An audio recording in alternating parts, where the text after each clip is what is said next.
What's good, YouTube? It's your boy Trey here back again with another video. And today I'm going to bring you a video that I really haven't seen been done on YouTube. I'm going to be talking about the 60-win teams that did not make the finals. And now these are going to be teams that you probably would and would not expect. And it's a couple ones that had different circumstances that, that was out of their control or them not making to the finals.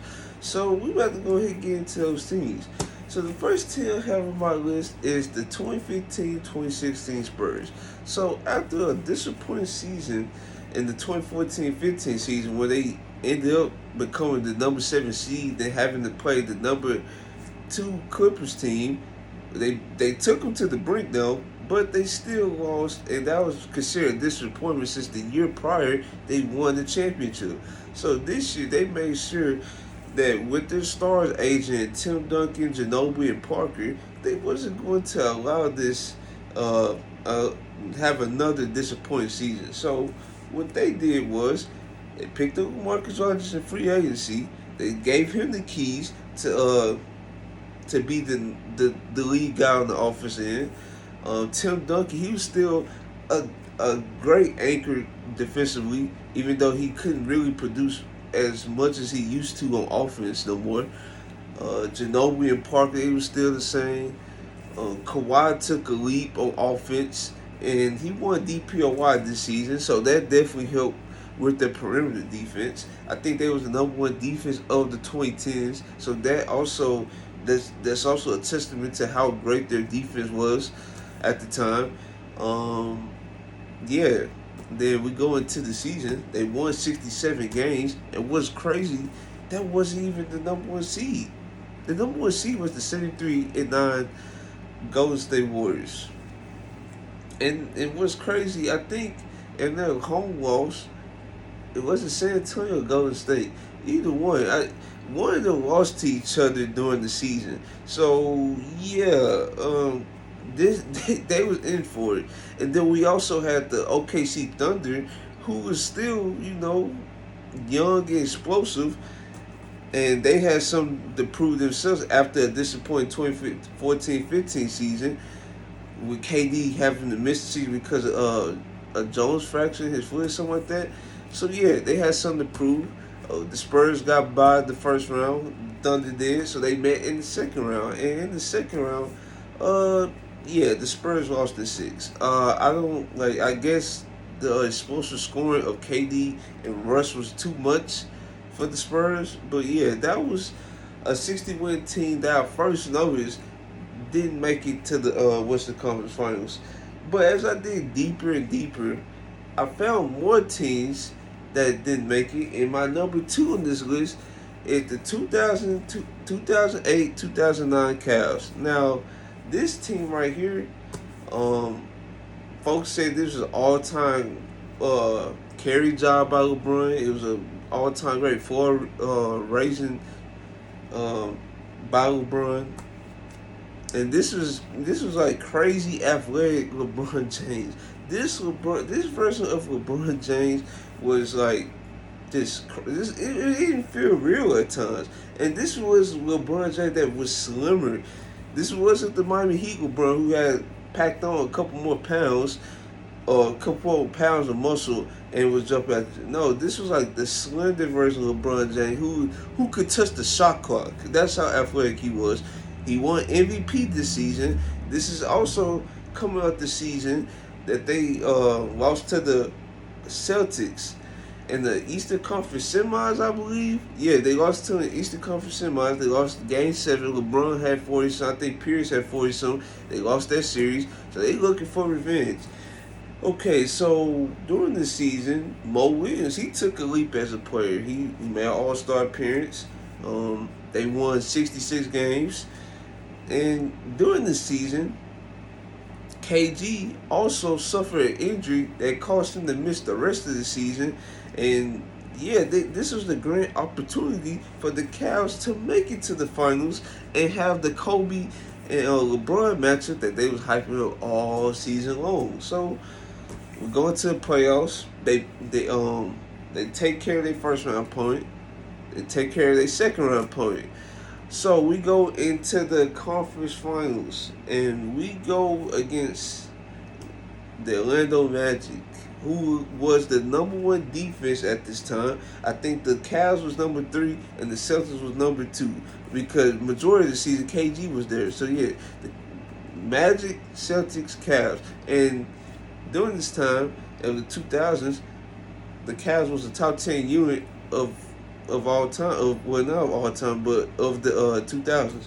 So yeah, the Magic, like, they just took care of business, dog. Like, it just felt like the Magic was just so much better than the Cavs, even though it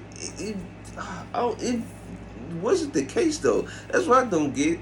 Like, they just had no answer for Dwight Howard. They started two bigs for most of the season, and they still wasn't no match for Dwight Howard. Eugene Segaskis, barbecue chicken alert.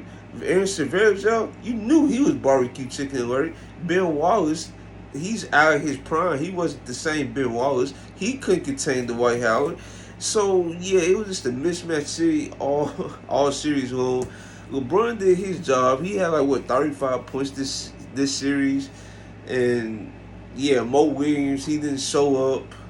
Farazal, Gauskas, I think probably Delonte West showed up, but what his performance gonna do with the Magic, who had Dwight, they had Rashard Lewis, they had Heo Turkoglu, they had Jameer Nelson. Wait, did he have Jameer Nelson?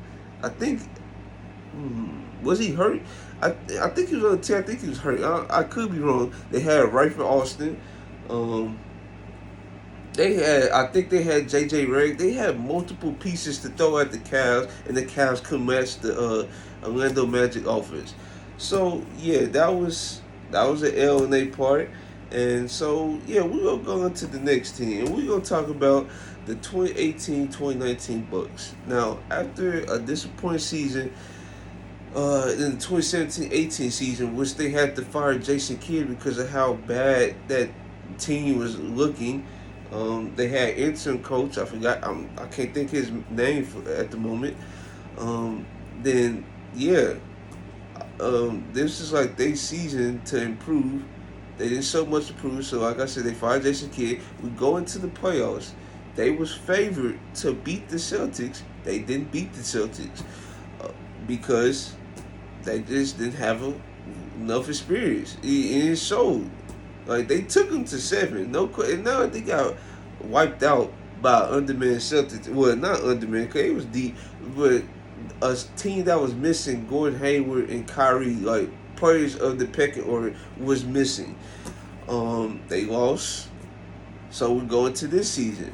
They decided to hire Coach Budenholzer, who led multiple great offensive units in Atlanta. I could add one of those teams on this list, maybe in the part 2 if y'all like this video. But yeah, Atlanta Hawks, he led multiple Atlanta Hawks teams to like one of the best units in the NBA. So we go into the 2018-19 season. He did just that with the Bucks roster. Now with the Bucks roster, they had ended up acquiring Brook Lopez, Eric Bledsoe for defense, Nicole Mirotic, Ersan Ilyasova. Those were the pieces that was added. Chris Middleton, he took a leap offensively. Malcolm Brogdon, who won Rookie of the Year a couple years ago or a year ago, he took a leap. I think he was like, well, was he the star around this time? I know I think he was a star if I'm believe. But yeah, he took a leap.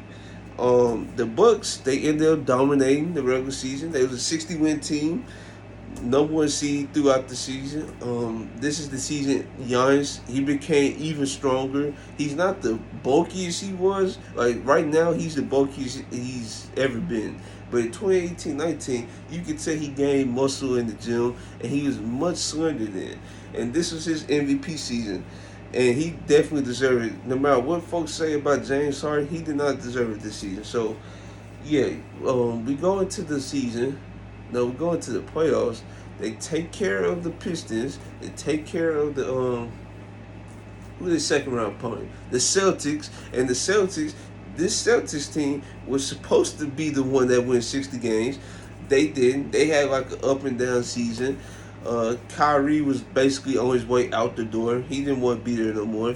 So yeah, they ended up getting waxed by the Bucks in what 5 games. Like they won, the Celtics won the first game and they lost the rest. that's that's pretty crazy. So yeah, Giannis they and the Bucks they went on to play Toronto. This looked like a series that it looked like Giannis about to make his first finals trip as the number one option, as the superstar. They won the first 2 games, then the rest like they just lost.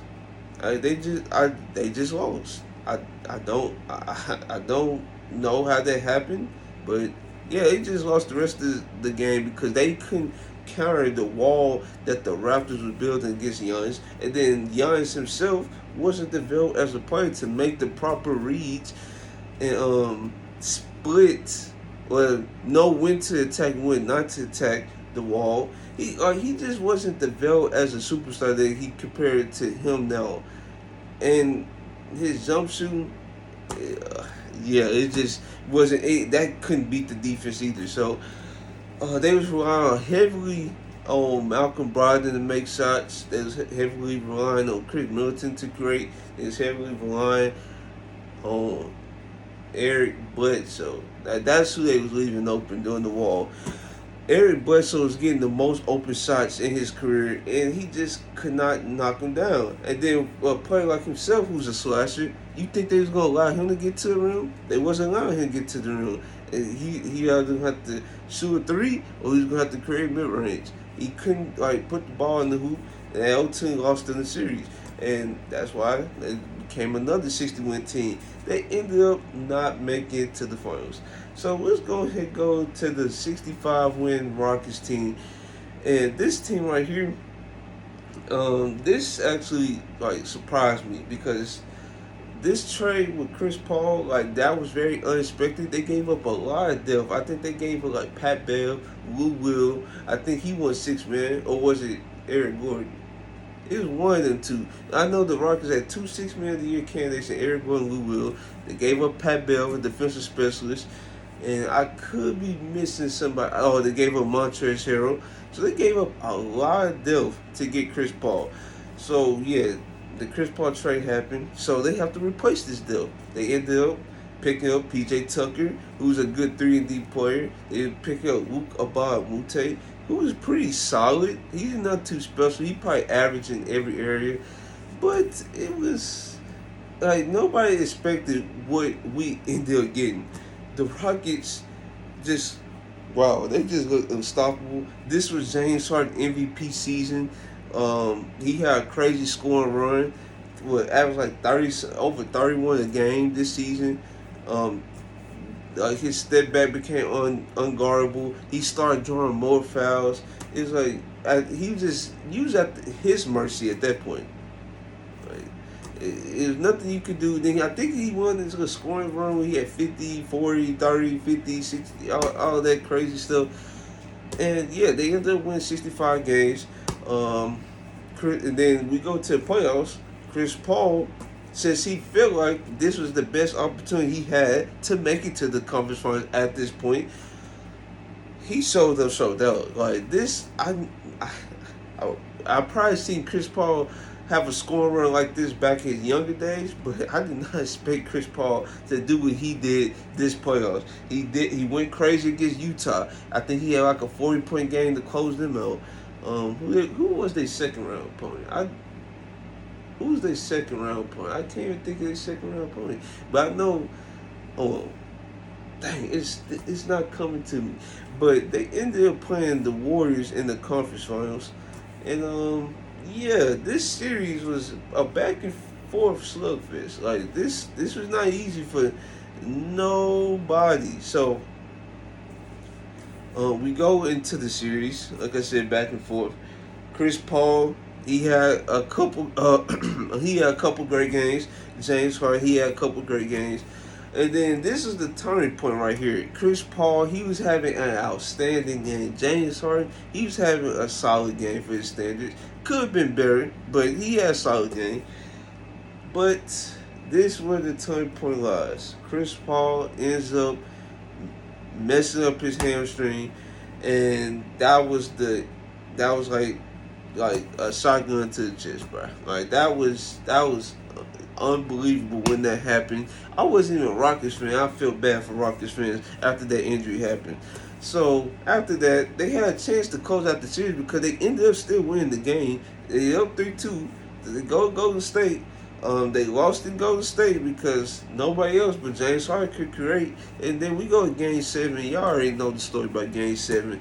0 for 27 from 3. Like that was insane. So yeah, those are my 60-win teams that didn't make the playoffs, and I have a part two. And if y'all like this video, it could be released either today or y'all can just wait till tomorrow. So yeah, if you guys like this video, like, comment, subscribe. This is your boy Trail, and I'm out.